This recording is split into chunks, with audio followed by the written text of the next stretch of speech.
ready to do life and business on your terms and truly live your big ticket life.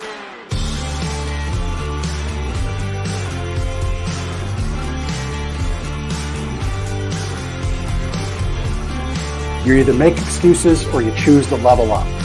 What amazing guests living the big ticket life. Woo! Woo! Brandon Brittingham. Appreciate you having me here today, man. It's that kind of discernment, that kind of focus, that kind of forward thinking that's so important if you're going to succeed in business today. Jeff and I are like friends. We're real friends. We are and so you unlock fortune and freedom without all the stress that normally comes along with it. It all comes down to your why. You know, your business, why are you doing it? You know, how is it going to change the world and what's it going to do for your family? I want you to celebrate your success. Talk about the struggle, but I promise you, the story is in your struggle. They'll never be able to say that about me because people only see me working hard in anything that I'm doing whenever they see me. Focused on your success and the success of those around you. But being that constant in your community, good or bad, whether things are great in the community, bad in the community, be steady. Unapologetically do business and life on your terms and truly live your big ticket life. What amazing guests living the big ticket life. And we discuss how they do it and the big ticket methods they use.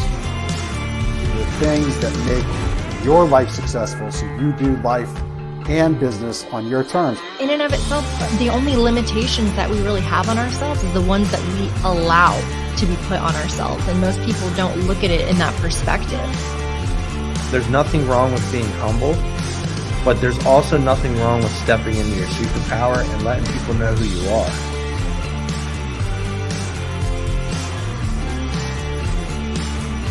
Get ready to do life and business on your terms and truly live your big ticket life.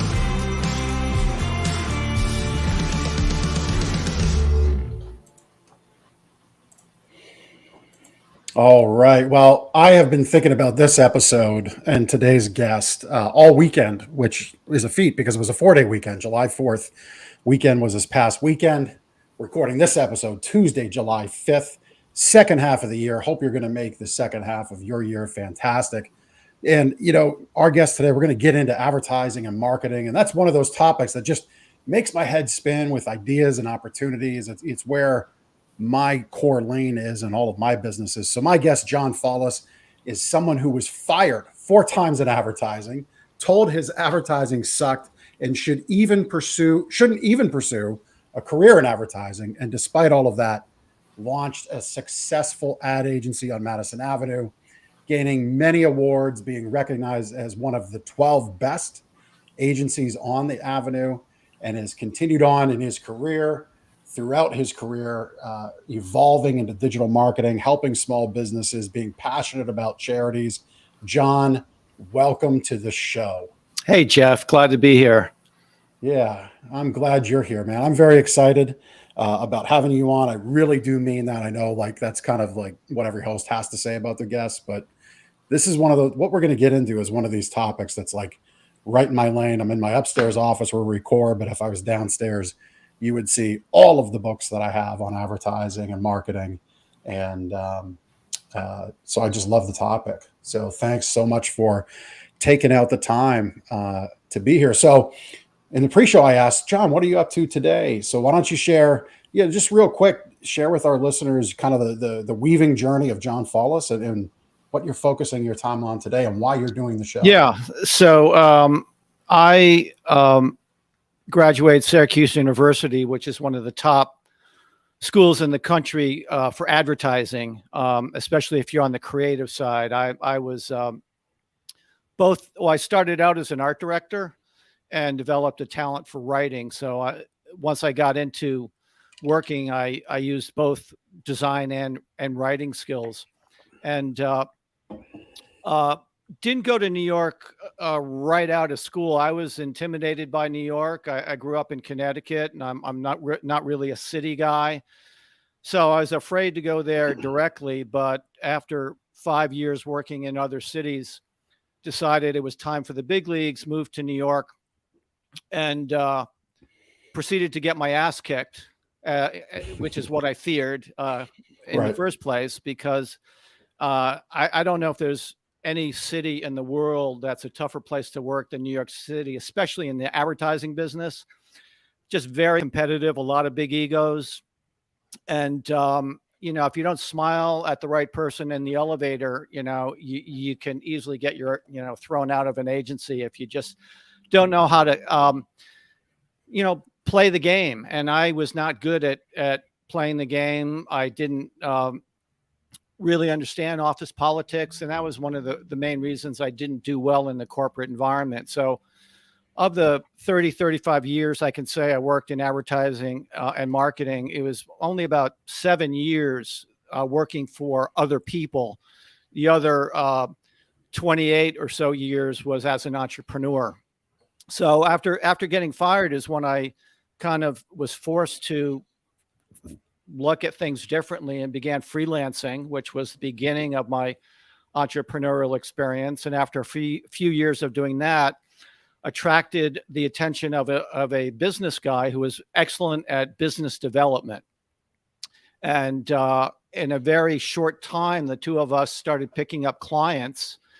And within 4 years of collaborating, we had one of the most successful small agencies in the country. We were one of the top award-winning agencies in the country. And it was pretty crazy after, going through the experience of getting fired as many times as I did and being told by my first college advertising instructor that I sucked and shouldn't pursue advertising. And then I went off on my own, did my own thing for a while. And eventually around 2004, when I saw the way the media landscape was changing and the way I was interfacing with a lot of smaller business owners that didn't necessarily need advertising, but they all needed marketing help. I started an online consulting business. Back then it was Skype. I don't think Zoom existed, but it was the same idea. So it was kind of cool to be able to work with small business owners around the country, sitting here at my desk and being able to present work through a shared screen interface, which, back in 2004, that was a pretty new thing. And did that for about 10 years. Yeah. And so then about mid 2014-ish or so, that's when you kind of got out of the game, retired, and you're focused on... It was really cool kind of branding myself as what I called myself was marketing therapy, because a lot of the business people that I were talking to, just having a conversation with them and asking them about their business and them asking for my feedback, half the time I felt like it was like I was being a therapist talking to these people because they were so emotionally wrapped up with their businesses. I would say, well, how does that make you feel? Wait, people get emotionally wrapped up with their business? Come on. And when I began talking to clients, it really helped me. It's kind of funny because I did some volunteer work years ago where I was doing telephone crisis training, where you're talking to people sometimes could be suicidal. And I went through 50 hours of training to really figure out how to enable people to open up about whatever their issue is. And I realized that when I started my marketing consulting, a lot of the skills I learned as a telephone crisis person really applied also to the business owners I was talking to. So even though I kind of joke about feeling like a therapist, in many ways, it really was like therapy, talking to these people and really, making sure that they felt like they were being heard. A lot of marketing people aren't good listeners. They're salespeople, and they're always focused on making the sale and talking. And I learned that it was really important to ask them questions about their business and get them to open up on a deeper level. And it just enabled me as a marketing expert to really hone in on what the real issue was and be able to solve their problem. So back to your question, around 2012, the hot topic was digital video. And I don't know if you're familiar with the term explainer video. Have you heard that term? Oh, yeah. Yep. Very much so. Well, some of your listeners may not be so familiar with it, but I think in 2012, that was one of the top 10 most searched terms on Google, because explainer videos were just the kind of preferred video that a lot of businesses, especially if the businesses were more B2B businesses where they were a bit esoteric and required a bit of explaining for the viewer to understand exactly what their product or service did and how that product or service could solve a problem. So they often used a lot of animation, stuff like that. Maybe you're familiar with the whiteboard videos where it shows people scribbling. Where it's scribbling in the images and telling the story. Yeah, and that's people may not be familiar with the term whiteboard, but they're all familiar with what that was visually. And that's an example of an explainer video that became super popular around that time.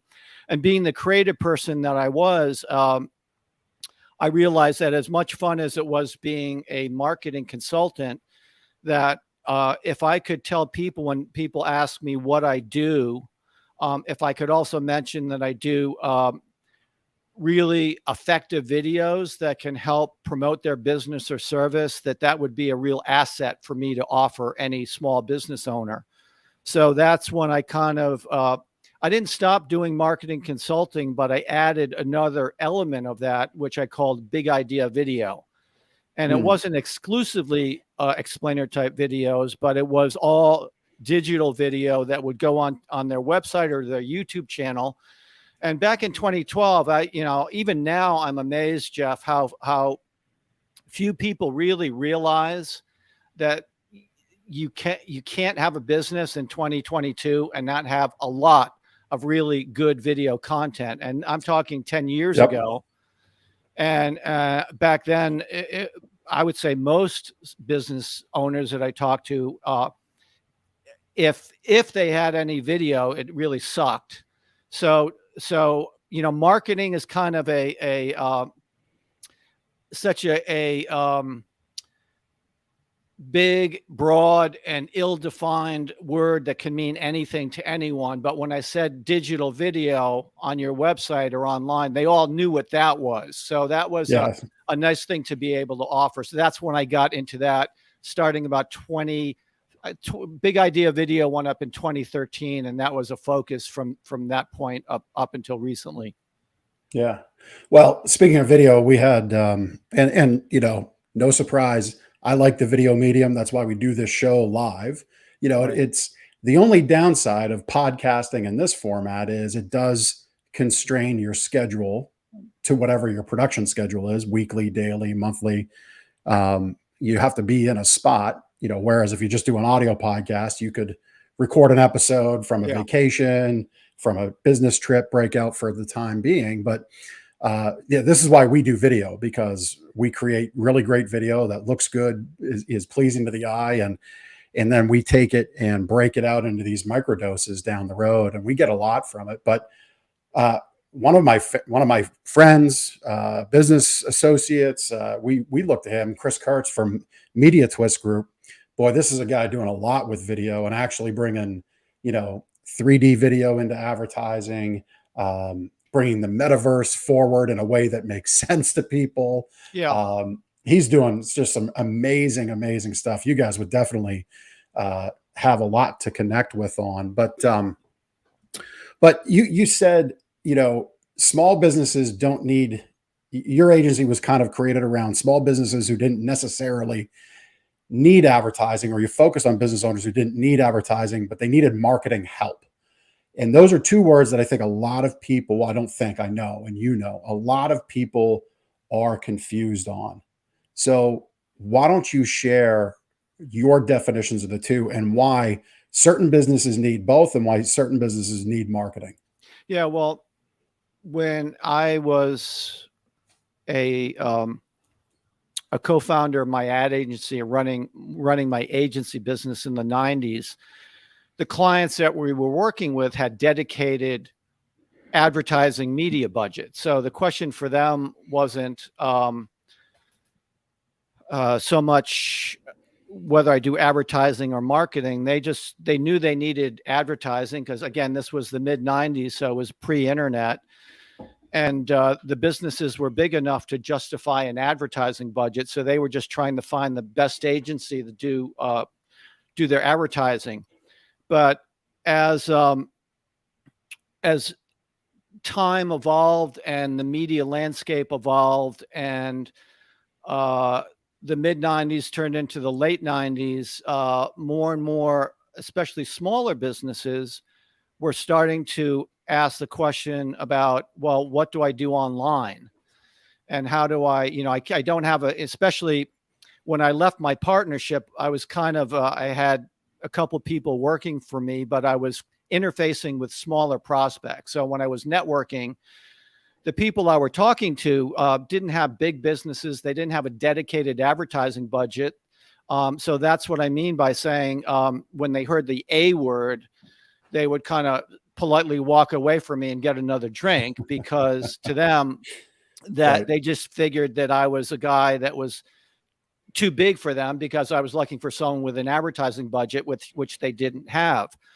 But that didn't stop them from asking me questions, well, about their website or about their digital, so it was pre-social media, but they were asking me about the internet and how can they market their businesses online. So that's when I realized that I couldn't really continue branding myself as an ad agency guy if I wanted to continue trying to find, because I was networking and I just wasn't interfacing with large clients that had dedicated advertising budget. So that's when I began to realize I had to change my business model. And I think that's what's important to take away from what we're talking about, Jeff, is that no business can stay the same. I don't care what your business or industry is. You have to continue to pay attention to how things change,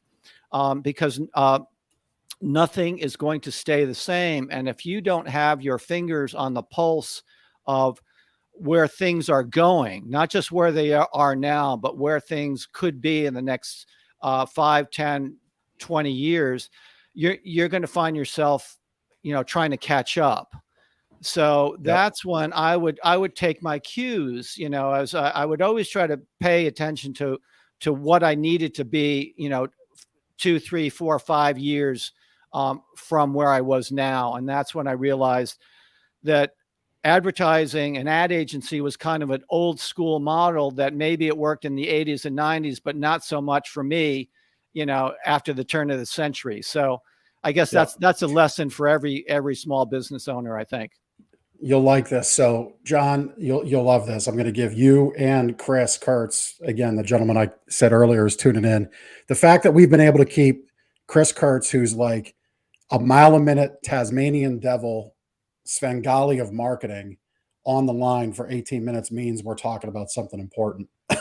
And he's coming to you most likely from Rocklititz, which if you may not know Rocklititz, but Rocklititz is like a major rock and roll complex. It's like the shopping center, get ready, prepare epicenter of the rock and roll universe, right in Lancaster County, Pennsylvania, in the middle of Amish country. You're kidding me.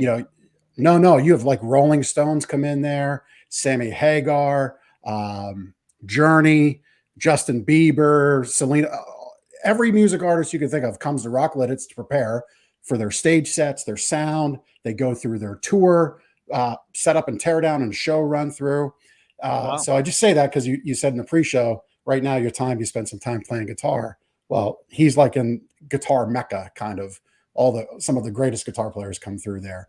And Chris is an amazing partner in our business. And when you said you got to be looking ahead 5, 10 years down the road, you did that in 2003 when you shifted your focus of being an advertising agency to being marketing help. And I think a lot of people still to this day, like they get the two twisted. They think advertising is marketing, marketing is advertising, when they are two distinct things. You touched on a big idea. I love the David Ogilvy quote. If your marketing doesn't have a big idea in it, doesn't convey a big idea, it passes like a ship in the night. That's yeah. Well, And I'm impressed with your knowledge and focus and awareness of the importance of advertising and marketing, because you may have the best product or service in the world, but if you're not good at promoting it and getting your message and the benefit of your product and service out to your audience in a way that not only informs them, but excites them. And what you just touched on was a big idea, and it's the idea that makes your prospect excited about wanting your product or service. And that's kind of the holy grail, is what is the big idea that is going to get your audience excited? And that was my focus as a creative person. That's what I was able to do well enough to grow our ad agency and basically stay in business for 35 years, most of which was as an entrepreneur. yeah. Yeah. And you had many big ideas throughout your career, but the one that landed in marketing textbooks was a case study upon a case study, was your Sorrel Ridge campaign. Yeah, there were a couple of them. That was one of them. Which I'm happy to talk about. We also talk us through that. Yeah. So it was probably 4 months after I started working with this guy that I mentioned earlier, who was a business development guy who I really didn't know at all. And he was referred to me because I had done some award-winning work and some work that was getting a lot of great attention around New York. So my credentials as a creative guy was pretty solid for him. But as a good business guy or new business guy for me, I didn't know if he was any good or not. So after about 4 months, nothing was really happening. We were really not getting any great assignments until he mentioned that he connected with a guy in New Jersey who had a business selling jam, jam jelly. And I said, of all things, right? Of all things. And he said, I said, well, that's interesting. And he said, yeah, but it's not just regular jam. It's like really healthy jam. And I said, well, what is healthy jam? And he said, well, we got a meeting with a guy who's going to tell us all about it. So I'm going to date myself here, Jeff, but this was back in 1988 when there was no such thing as, all fruit jam or jelly. Sorrel Ridge at the time was, I think, the only jam or jelly that could legally call themselves all fruit. And we went to the guy's building operation in New Jersey, and he kind of walked us around and explained to us that something I was shocked by. He said, how much fruit do you think is in the average Smucker's jam? And I said, I don't know, 70%. He said 8%. He said the average jar of Smucker's jam has 8% of fruit jelly. I said, so we said, what's the rest of it? He said refined sugar and high fructose corn syrup, which he said is, two of the most unhealthy things you could put in your body. Yep. Said with our jam, we're 100% fruit and fruit juice. And this is the message that we want to get out. And he said, I want you guys to know that we're talking to 5 other ad agencies. So this is going to be a shootout. The best agency wins. Are you interested? And we said, sure. So, it's really rare, I have to tell you, in the advertising business, that as a creative person, you have the opportunity to work on a product that is really exceptional. Most of the time, if you're lucky, it's just okay. And oftentimes it sucks.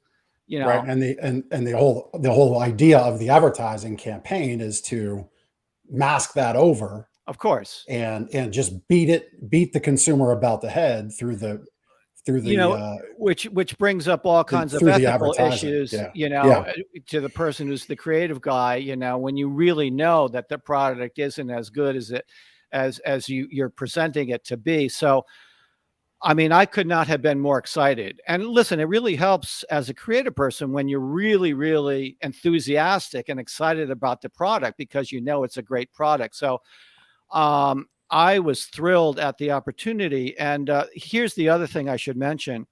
I referenced Smuckers when I was explaining this. Well, as you know, Jeff, and maybe some of your listeners know, that Smuckers was and probably still is the #1 jam and jelly in the United States.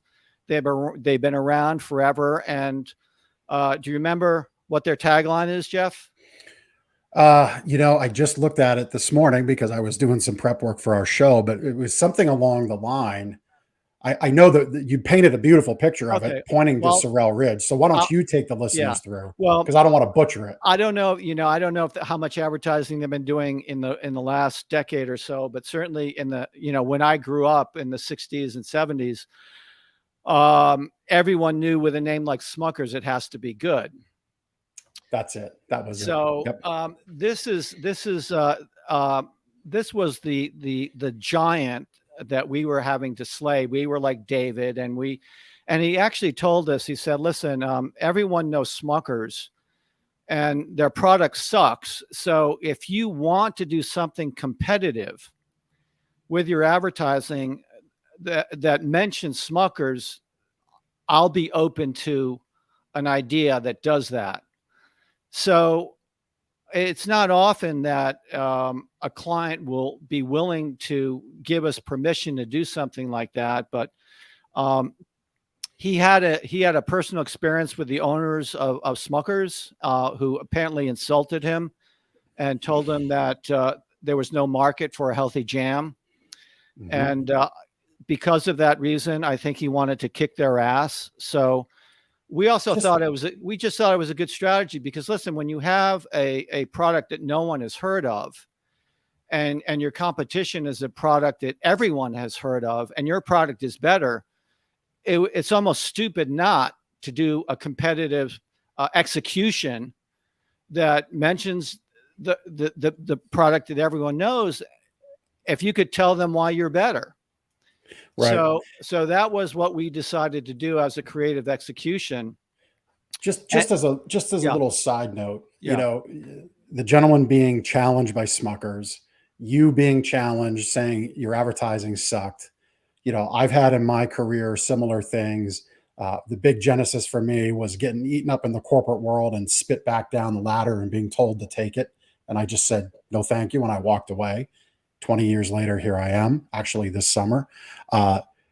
Steve Jobs with, I believe it was IBM, on and on and on. Like, if you're running a successful business and there's somebody in your company working their way up, it would seem logical to not insult that person, but rather bring them in deeper with more commitment and more passion and bring it out, lest they be your competitor. So with Sorrel Ridge, you're excited about the quality of the product, but that's not the big idea, right? No, that's the big. Listen, a big idea comes out with a really smart strategy. Right. So the reason why I think it's important to lay the backdrop for this, Jeff, is because you can't have a great idea if your strategy sucks. So when you have a really, really good strategy, it just greases the wheels for a big creative idea.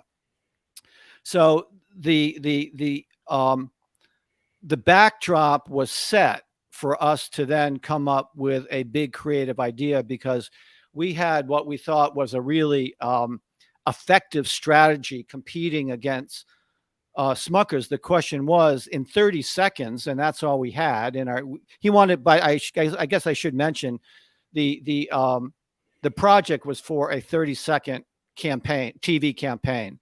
So he wanted 1 or 2 TV commercials, which were 30 seconds. So we had to tell this entire story in actually about 27 seconds, because you got to, in any commercial, you got a couple of seconds up front, and at the end, you got to fade in and fade out. So you got about 27 seconds to tell this whole story. So because everyone knew Smuckers because of their tagline, and we were like the David trying to kill Goliath with one stone.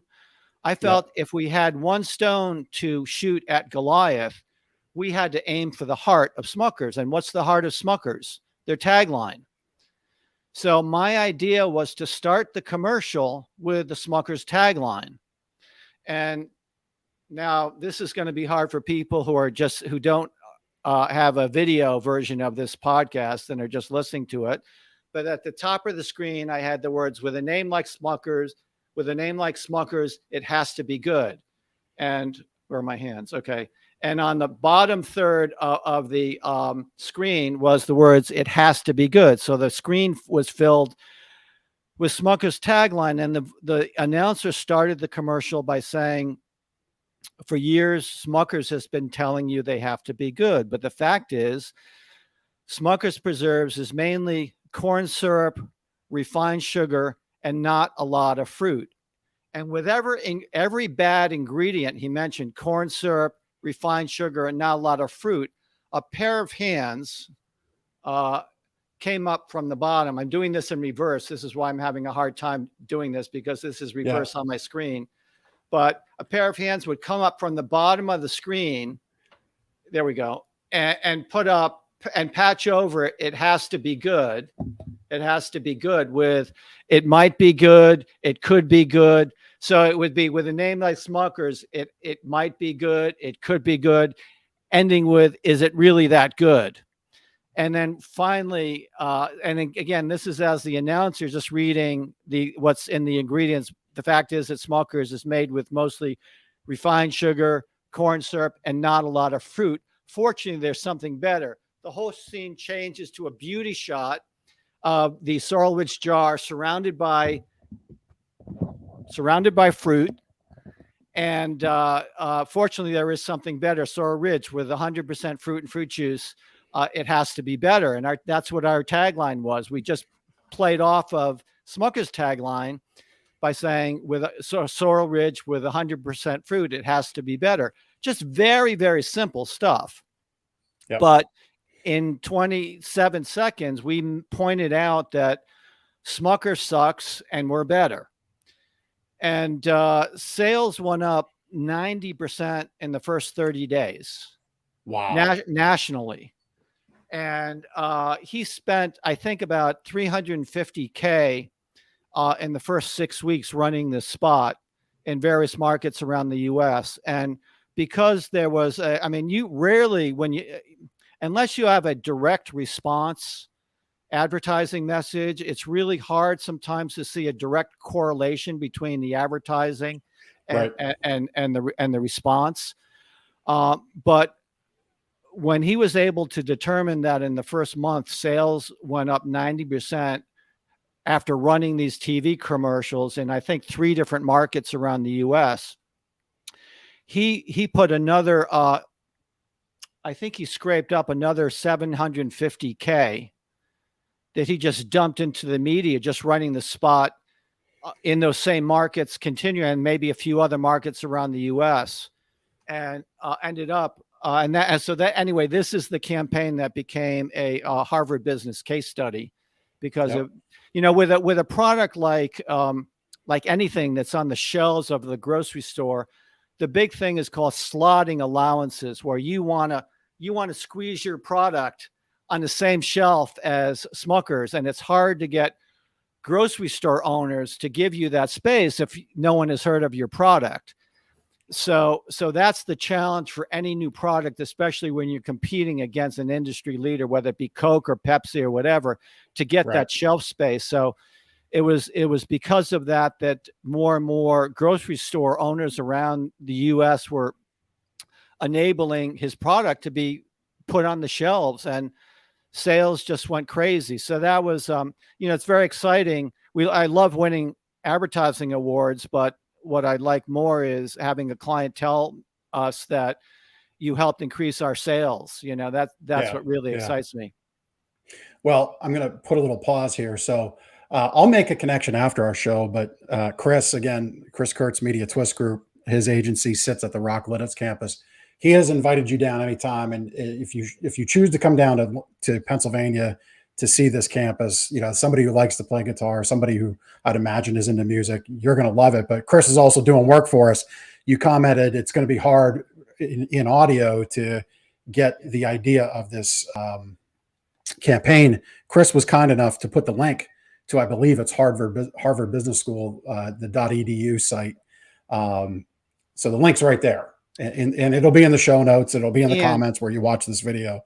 I should just add, Jeff, I do have the spot up on my website. So I was just going to say that. If you Google the word Solar Ridge ad campaign and maybe my last name, it should come up. But if not, I'll be glad to add that link.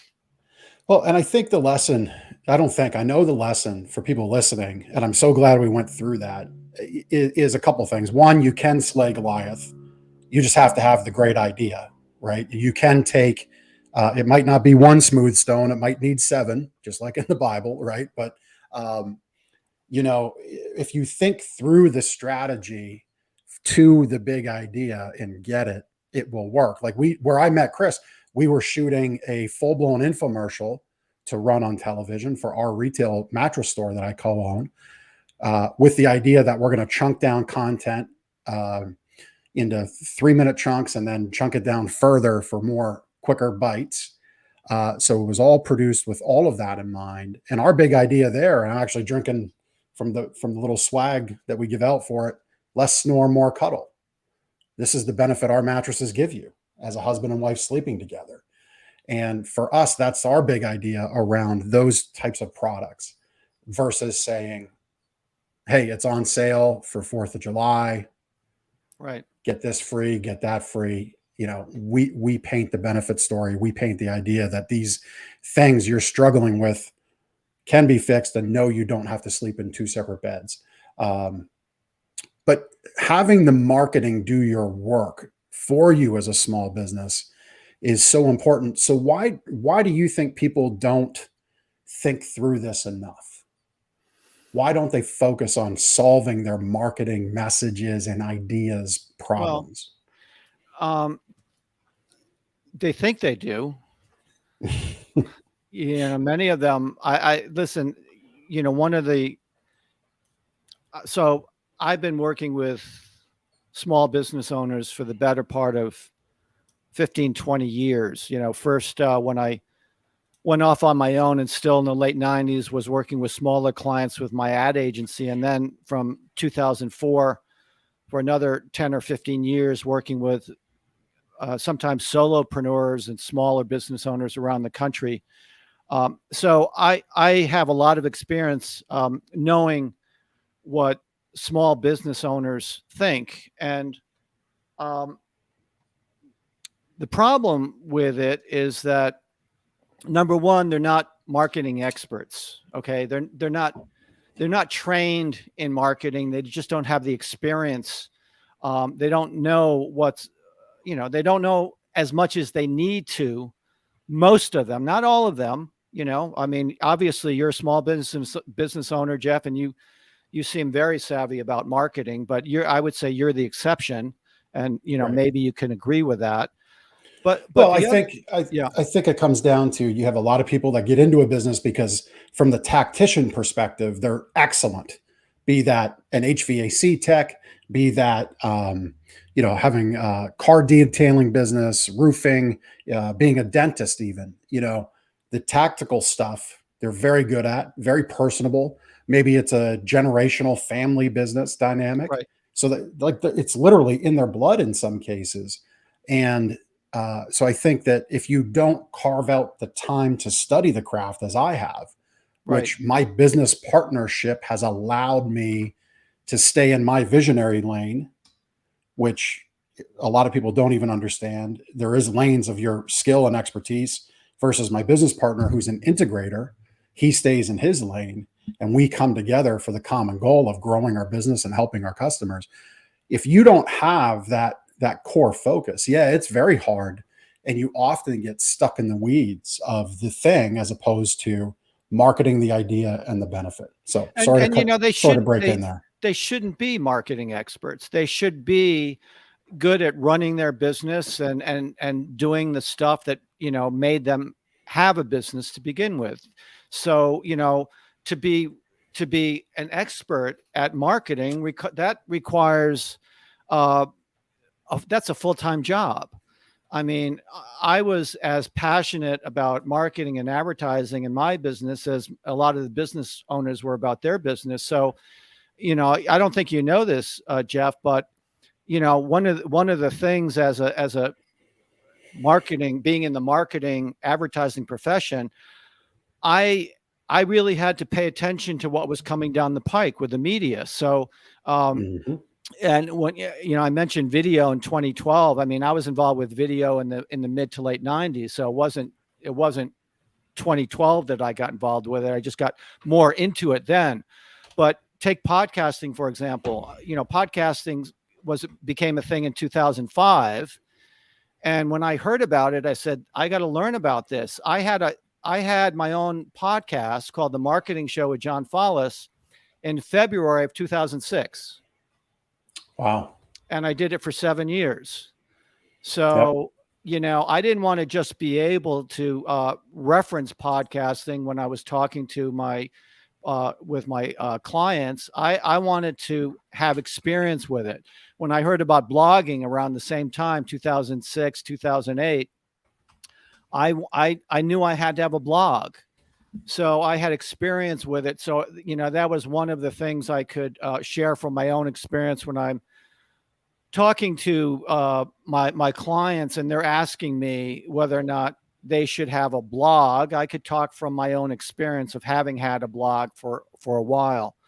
So the other thing I want to mention, Jeff, in addition for them not being experts and not really, they really shouldn't, they're not expected to be marketing experts, that they don't have the objectivity that I think is really necessary to figure out how to solve their marketing problems. And what I mean by that is that in addition to being a marketing expert and an award-winning creative guy, when I looked at a client's business or a prospective client's business that we were pitching, I came at it from a very objective standpoint. I wasn't emotionally wrapped up into it. Yeah. And I'll give you a good example of that. When I started doing my online consulting in 2004, I was referred by a friend of mine in Chicago who said, John, this guy needs a TV commercial. You do great TV work. He's going to call you. And the guy called me up, said he wanted a TV commercial. Well, I don't think I was talking to him more than 10 minutes when I realized that a TV commercial was the last thing this guy needed. I mean, this was 2004, Jeff, and he didn't even have a website. And okay, it was, 18 years ago, but still, but 2004, you need a website.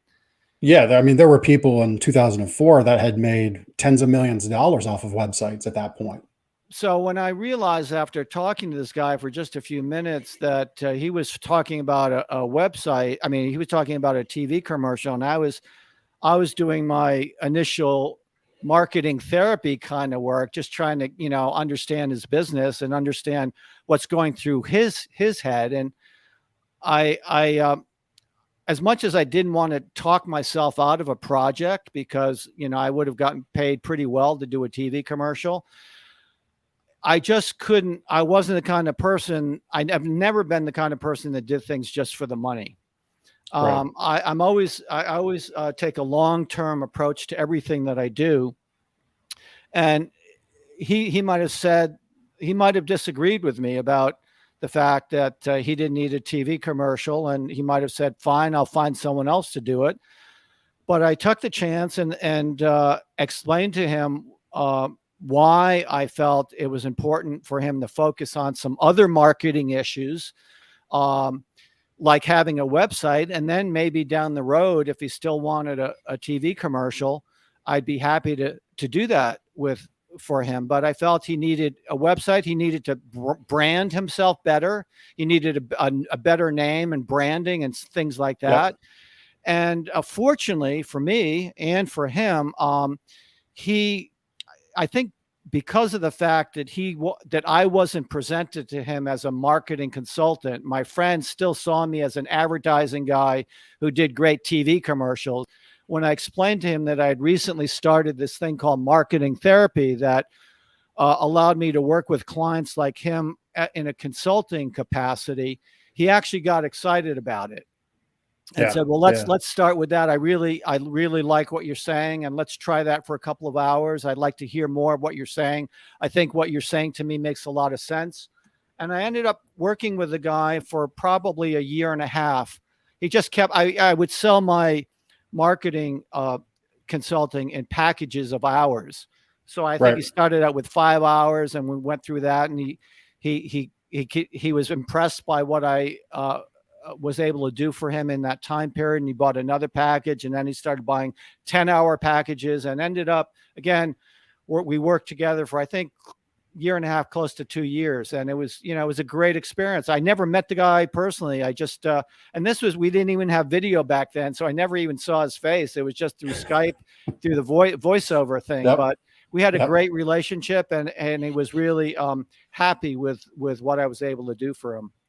Yeah. I mean, the takeaway from all of that is, if you don't have the core foundations of your business in place, subjectively, emotionally, you can be attached to a thing. Maybe your business friend's got a commercial and it's working for them, so you feel you need it. And that may very well be true down the road. And the help you gave to set the foundation of proper marketing principles, which really on a small business level, your brand, as I've seen it, and the people that I talk to and work with, the brand is built as a result of sales made, emotions connected to through the business. The brand becomes something because in a sea of everything, especially as a small business, as a David, if you will, it is hard to establish a brand. I tell people all the time, stop acting like Coca-Cola. You don't have their checkbook. Coca-Cola's reached a point where they just have to think of campaigns to justify the money they spend. Because if they don't, the sales slow. And that's just the reality of it. Our producer, Chris, by the way, just to put a little bow on how you helped a great company become even better. Chris, why don't we show the Sorrel Ridge campaign? Because he found it. We can put it on the screen. Oh, you're kidding me. No, right here it is. Okay, awesome. Bring it up. For years, Smucker's has been telling us that they have to be good. But in fact, their preserves are mostly corn syrup, refined sugar, and just some fruit. Fortunately, there is something better. Sorrel Ridge. We have 100% fruit juice, and nothing else. Sorrel Ridge. With 100% fruit, it has to be better. That's great. Very simple. It's a great spot. I got to tell you a funny story, Jeff. So we get the assignment. We're pitching against 5 other ad agencies. And at this point, Jeff, we are 2 guys who have only known each other for 5 months. Okay. I'm still feeling out my partner. And we're pitching against 5 other bona fide agencies. And I walk into the meeting with the president of Sorrel Ridge, and I'm presenting this commercial on cardboard squares like this with different frames. The storyboard format. Storyboard forms. Like flashcards, right? Right. So I get up there, and I think because we wanted to get this idea perfect, we extended it. We asked for an extra week beyond the deadline. So he was kind of irritated that he gave us an extra week. So it was really chomping at the bit to see what we had to present.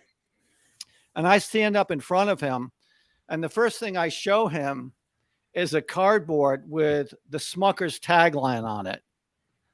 And I wasn't into talking for more than 10 seconds saying, okay, so we're going to start the commercial with this frame where the announcer says, and he says, "What the fuck?" Can I say that? You're going to have to edit that out. It's all right. he just totally interrupts me because I've been Spoken thinking like a about, true business owner from New Jersey. I've been thinking about this, and we've been really working ourselves up. This is our opportunity to win this business, and we know we've got a kick-ass idea. And all I say is, so we start the commercial with this frame, and he just stands up. And if he had a basket full of tomatoes, I think he would have just started throwing them at me. And he says, "Are you blanking serious? You want me to spend my $350,000 on a TV commercial that's going to start?" Because he absolutely hated Smuckers, right? Right. So the Right. Smuckers was like the devil. And we're telling him that he should be spending $350,000 with a commercial that's going to open up with his hated competitor's tagline. And I said, listen, whatever his name was, I said, do me a favor. Just give me 2 minutes to present the idea to you, and then feel free to tell me what you think. Okay? 2 minutes. And I said, I think you will see that we're not promoting. He said, yeah, but you're promoting our Smuckers tagline. We can't do that. I said, Alan, whatever his name was, we're not, if you allow me to finish here, I think you're going to realize that we're not promoting your competitor's tagline. We're actually dismantling it. Watch. Yeah. And of course, when I presented it, I could just see the expression on his face turn from wanting to come up and physically strangle me to suddenly want to come up and kiss me. Yep. And at the end of the 90-second presentation, because that's all it took, it was pretty clear, because all I needed to do was allow me to finish going beyond saying we're going to start with Smucker's tagline and say the next thing that we were going to do, that he just looked at me and he said, you know what? I think I love it. That was his words. I think I love it. Yep. And then the question became, could we legally get away with it? Right. And that became the big question. And of course, every company like that who's going to be spending $350K or really anything on a TV commercial is going to want to warn the business owner that they may run into legal problems if they do that. And that's what they told him. He said, listen, I love your idea. Let me give me some time to discuss this with our attorneys, and we'll let you know. And he called us back about 3 or 4 days later, and he said, the lawyers have a problem with it. And I said, so let me guess. The lawyers are telling you that we can't use Smucker's tagline. And he said, well, the lawyers are telling us that if we use Smucker's tagline in a disparaging way like this, that there's a very good chance they're going to sue us. And I said, so it's not because we're saying anything that's not true about Smucker's. It's just that we're using their tagline and we're basically telling the truth about what's in their product, and they may not be happy about that, and therefore they're going to sue us. And he said, yeah, sort of something like that. And I said, well, is that a reason not to run it? And he said, well, I don't know. And I said, well, what if they do sue you? Do you think we maybe will get some attention for the fact that they're going to sue you? And this is what I said. I said, listen, Alan, you should hope that we run this commercial and they sue you. Right. You should hope that they do that, because if they do that, we're gonna talk to CNBC and ABC and CBS and anyone that will Forbes business and anyone that will listen to us and give us an opportunity to talk about this, because this would be a story about the little guy going against the big guy. And the fact of the matter is that you have a better product. And the reason why Smucker's is upset is because we are exposing them. Yeah, you're telling the truth. And everybody loves to see David win over Goliath. Absolutely. And so let's run this and hope that Smuckers sues you. And he said, you know something? Let me think about that. And about 2 days later, he called us and he said, you know, the lawyers still don't want us to do this, but you know what? Let's do it. Yep. And we did it with bated breath because we were waiting, 24 hours, still no loss, no cease and desist, because that's going to be the first thing. The first thing, first of all, Smuckers would be foolish to sue us right off the bat. The first thing that they're going to do is send us a cease and desist. And we didn't even get a cease and desist from Smuckers. Oh, wow. So I think I'm sure the owner of Smucker said, we got to sue those bastards. And if the lawyers for Smuckers were any good, they probably said, well, I could understand why you'd want us to do that, but let's think about this. Right. Do we because really, what was really said and what wasn't said. Yeah. They said the fact of the matter is that they're not saying anything that's not true. Right. And we can take legal action to try to take legal action. And we certainly have more money than they do, so we can help to bleed them to death legally. But do we really want to make an issue out of this if what they're saying is true? And with, that just because we have a name like Smuckers doesn't mean that, we have to be good. You can't argue with that. Yeah. That's all they're saying. Yeah, exactly. I mean, what a great campaign. Big idea. It's always good to see the little guy win. It's always good to see people promote good people with good products and to do good things. As we look to wrap up, you went to the White House for a good idea. And this was in your support of the National Association for Prevention of Child Abuse. Yeah. And you're passionate about that for a number of reasons. So why don't you share why you're passionate about that effort, that charity? I mean, obviously nobody wants to see children be abused, but there's a reason. And I think it's important for our listeners to hear. Well, earlier in this podcast, you quoted David Ogilvy, and I've always been a follower of the thought leaders in the advertising, like David Ogilvy. So I'm familiar with a lot of quotes like that. And my work with child abuse prevention came out of a quote from another advertising legend, a guy by the name of Bill Bernbach, who had an agency in New York that I actually ended up working at. And his quote went something to the effect of, the advertising people in this country are the most skilled communicators in the world. Wouldn't it be great if they use their communication talents toward helping make the world a better place?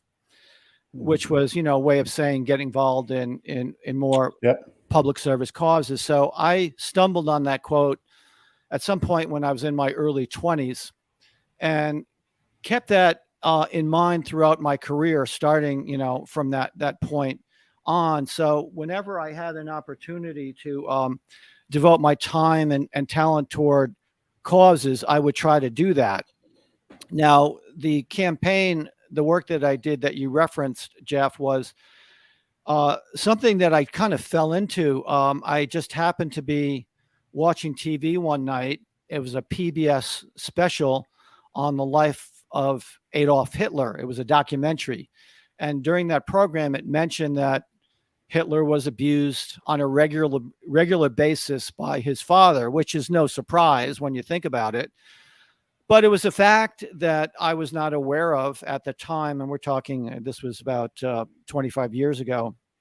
So more people may know about it now, but I didn't know about it then. But of course, when I heard that fact, being the advertising idea guy that I am, a light bulb went off over my head. And I said, I got to figure out how to take this fact about Hitler being abused as a kid and figure out an ad that uses that fact that can draw more attention to child abuse prevention. So I came up with an ad that that did that. I showed it to my business partner. He got excited about it and felt like I did, that we had to find someone to run this ad. And it's rare that you have an ad before you have a relationship with a client to run that ad. But this was a case where this was a situation where that was the case. We had the ad, then we had to find an organization that might consider running it. And we reached out to the National Committee for the Prevention of Child Abuse that was based in Chicago. We were in New York. And it was just a situation of good timing, Jeff, where when we called, or when he called them up and we mentioned that we were in New York, we didn't tell them, we didn't want to reveal the ad to them yet. But they mentioned that they were going to be coming to New York. And at that point, we could meet with them when they were in New York and we could present our ad to them. And they said the reason they were coming to New York was they were doing something with the NBA. They didn't say what they were doing with the NBA, but they said that the NBA headquarters was where we could meet them to present our ad. So when they came to New York, That's pretty big. Yeah, we were going up to the headquarters for the NBA. And I found myself, my partner and I found ourselves in a meeting with a couple of people from Chicago, from the child abuse organization, and about 5 people from the NBA sitting around a conference table. Now, the NBA had no idea, NBA people had no idea why we were there. And I have an ad featuring Adolf Hitler that I'm going to present to like 7 people sitting around a big conference table. Yeah. And we didn't know what was going on with the NBA. And it was to say the least, it was a very awkward situation. But I ended up presenting the ad, and they took one look at it. And unlike the situation with the Smucker Saw Ridge thing, the guy said, it was a woman from the child abuse organization said, well, that's definitely an attention-getting ad, John, but I don't think that would be appropriate for our organization. And unlike the situation with Saw Ridge, I could not debate my way or argue my way into selling the ad, especially when I've got 5 people from the NBA looking at what the hell is going on here. Right. You know? So I was, at a certain point, because I kept trying to sell the ad, and my partner is literally kicking me under the table, telling me to shut up, because they said they started to change the conversation and started to reveal why they were there talking to the NBA, which was to get the NBA to agree to allow them some TV airtime to run a TV campaign for their organization to the tune of about $5 million worth of TV media time. Which is a massive buy. In 1991, today that would be worth at least twice that. Right, right. So they started to say, well, we're not crazy about that ad, but we just had a conversation with the NBA, who has agreed to donate a few $1 million worth of TV airtime. And we're right now on a schedule here, because it was about a month before the playoffs. And they said they had some extra media time that's unsold for the upcoming playoffs. And right now we're trying to find an ad agency or, a creative resource that would be willing to come up with some TV commercials. And I just was, I was looking back, I was so upset that because I thought this ad that I came up with was going to be really effective. I was still focused on trying to sell this ad. And that's when my partner was kicking me under the table to shut up so we could switch gears and start saying, oh yes, we would be open to that idea. Sure. So finally, I finally got the message and stopped talking like I'm talking now. And we ended up getting the assignment where in 2.5 weeks, I had to come up with a series of TV commercials that somehow combine the idea of child abuse prevention with basketball. And the NBA would have been fine with just having one of their players on a locked camera with, you know, a little child sitting on their knee reading a script off a teleprompter. There's no way I was going to do that as a, you know, creative guy. I said in fact, I said it at the meeting. I said, listen, we'd love to help you out here, but I have to tell you, if you want to just do something like that, if that's your idea of a TV commercial, you could find someone else to do it. I actually said this at the meeting. I can't, which is because, listen, we weren't getting paid a lot of money. I think we were getting our production expenses covered or something like that. But we were doing it as an opportunity to showcase our creative talents as an ad agency. And we wanted to do something that was not just effective, but also, you know, we thought it could be more effective if it had a big idea to it, you know, back to what we were saying. So we wanted to make sure before they gave us the assignment that they were open to the idea of something that would deviate from their preconceived idea of just having an NBA player reading something off of a teleprompter. So they kind of looked at each other a little bit and said, well, okay. Right. So you came out of the gates with the title of the show is The Bedrock of Advertising. You were showcasing the bedrock problem with child abuse of Adolf Hitler's past. That didn't fly. Obviously, you weren't going to meet them on their end of the spectrum of Me Too, boring, right? So you ended up in the middle. Again, this is the benefit of working with a team, kind of like how as a business owner, you're in your lane of focus of amazing work. And maybe you should consider like a marketing person. You know, if John were still working, maybe he would be somebody to consider. I am working, but this is why my podcast is great, because my producer, Chris from Cast Ahead, is great. And he's got that NBA ad queued up for us. Wow. Okay.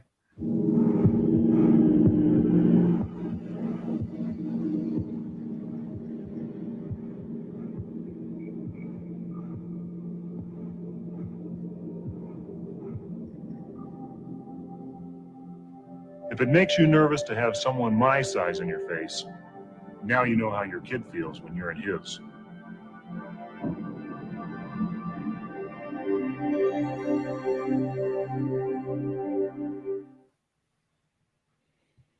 Were you able to hear that? Yeah. Yep. Yeah. And we'll get that through on the audio side. Chris and his folks who are amazing. It's time. Fun's out. We'll get that's YouTube auto playing for you. But we'll get that audio. I'm sure Chris and his people will get that audio turned up to 11 for anybody listening. But what a powerful ad. I mean, again, this is the benefit. Come back to the show, watch it on YouTube, find it on Facebook or LinkedIn. But this is why doing this show on a multimedia is so nice. That's a powerful ad. So in 2.5 weeks' time, you come up with that concept. And then that got the attention of the White House, right? Well, there were three. We did a campaign of 3. So I was working nonstop, day and night, for about 2.5 weeks. That was one of them. And, you know, it kind of covered all the bases, because the NBA said, listen, we don't care what you do, but okay. That's the original ad, I guess? Or maybe some original. Oh, he found my article. Let's see. It's actually a teaser. It's a teaser to watch a short video that I made that actually tells the whole story that I just told earlier. I made a short video where you can actually see the ad, but yeah, that's not the actual ad. But if you watch the video there, it's a 20-minute video, but the ad is also on my website. You don't want to play that. That's a 20-minute thing, but he could. Kudos to Chris, man. He's doing his research. I'm impressed. Yeah, he's on top of it. It's great to have a good team around you. Yeah, I don't know what the key. You know, if I knew this, I would have had the ad prepared. But I think Hitler ad, John Follis, or something like that. You might. It's on my website somewhere. So, child abuse ad, Hitler. It should come up. So we'll see how good Chris is digging that up. But the point I was trying to make is, you know, I had to be sensitive when I came up with the concepts. The NBA said, listen, you come up with whatever big idea you want to, but the reason we're doing this is because we want an NBA connection to these spots. So we're not telling you have to have an NBA guy sitting in front of a camera reading a script, but we do want some NBA stuff in your commercial. So this is where I was able to combine the NBA brand with a message that also tied into the idea of child abuse. And that's where the creativity came in, because I said, gee, if you're a little kid and you look at, if you're, 4 or 5 years old, 6 years old, you look up to your dad, it would be just like you or I standing next to a guy who's 7 feet. Absolutely. And that's pretty intimidating if we were doing that. So just imagine how intimidating you would feel if you're even, if you're just angry, not that you're being abusive, but if you just got that angry vibe going on and you're leaning over your kid, you need to appreciate how scary that is for a child. So that was the analogy I was going for. And that was one, like I said, that was one of three commercials that we did. And then a month later, somehow, I still don't know how the connection was made, but someone at the White House decided that they wanted to acknowledge people around the country who were doing good things, not exclusively with child abuse, but just for public service efforts around the country. So my partner and I were one of a couple of dozen people who received an invitation to be invited and honored at the White House. So that was certainly one of the highlights. But I got to tell you this, Jeff. So after all this happened, the commercials ran, NBA was thrilled, we got invited to the White House. I'm talking to my partner and we both look at each other and we say, we still got to sell this Hitler ad. This is too good just to go in the ad trash bin. Right. And being the good salesperson that he was, he's got, see campaign case. I think Chris is getting close to finding the ad. So if he clicks that see campaign case, I think he might find it somewhere in there. The ad, keep scrolling. Okay. Yeah, he's getting close. This talks about all the NBA stuff. So he's getting close. Those are some of the oh, play that view thing. This is funny. Play this. This is hilarious. Turn the volume up, Chris. Yeah, I'd start it from the head and turn the volume. This is hilarious. I was on the channel, the evening news in New York City. Unmute it there, Chris, and turn the volume up. This is hilarious.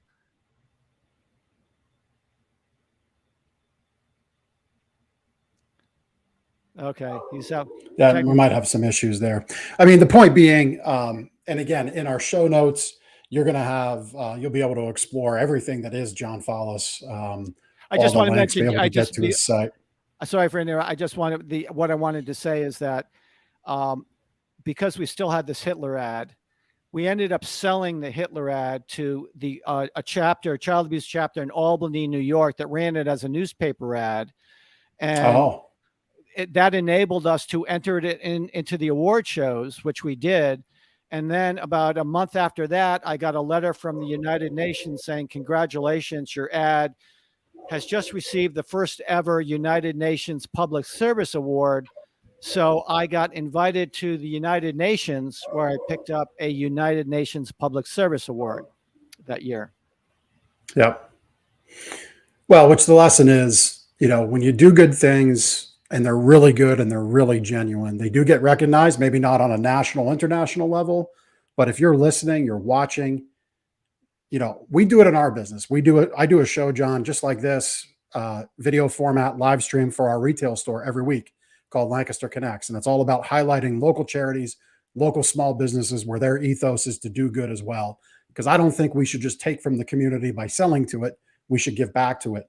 And yet we've not been recognized by the White House or even the State House, but everybody that we've had on the show, all the people that support those organizations, love what we do and in their own way return in kind. And that's not the reason we did it, but it does happen. And it doesn't start unless you decide to give back. And that's the whole big takeaway from this. So I love it. Love everything about it. John, this has been a great...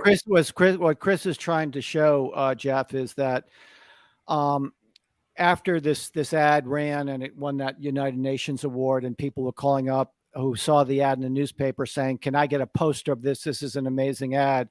I did a follow-up ad that I tried to get an outdoor company in New York to put on bus shelters in New York, a giant picture of Hitler dealing with child abuse.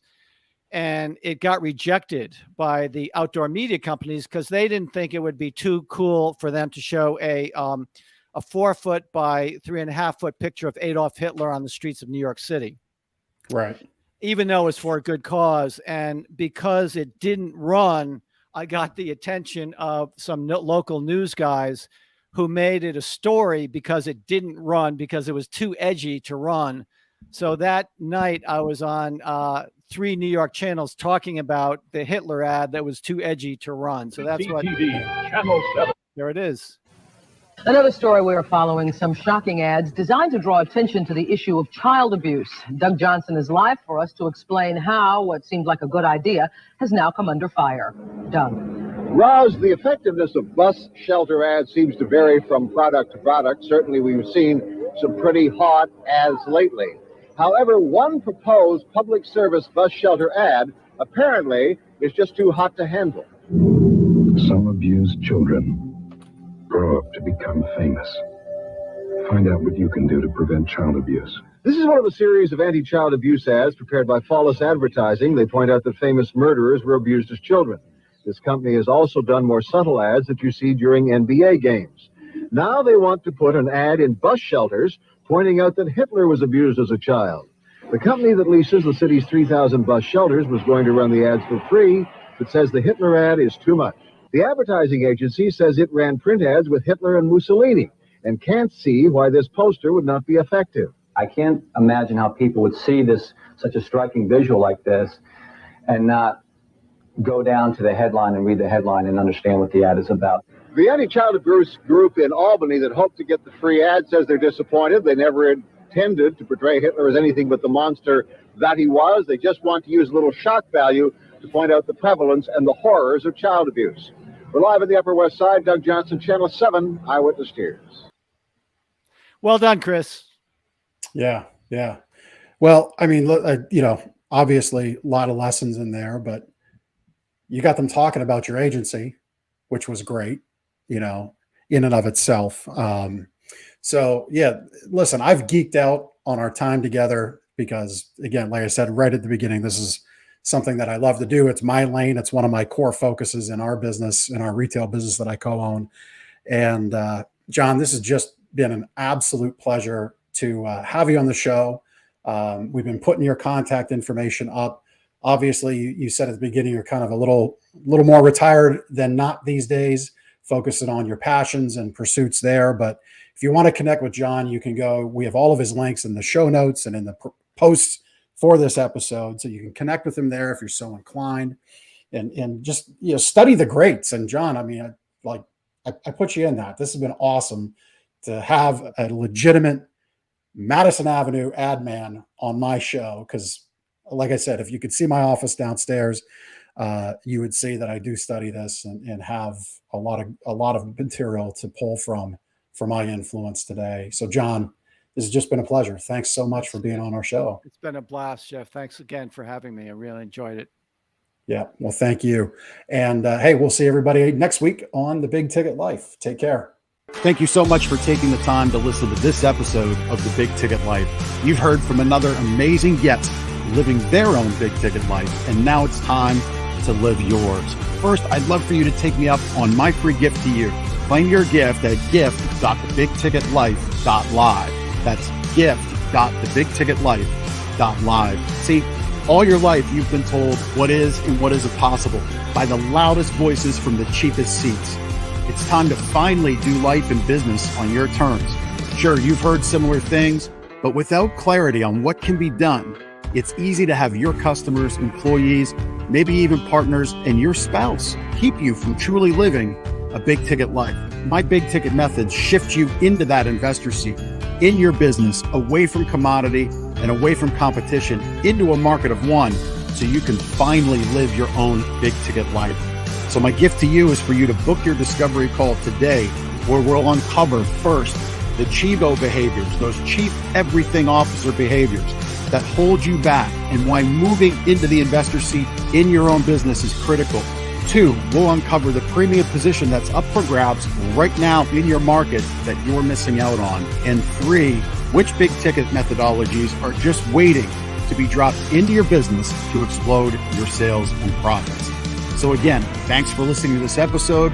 I'd love for you to take action right now. Accept this gift. Book your call. Go to gift.thebigticketlife.live. Again, that's gift.thebigticketlife.live.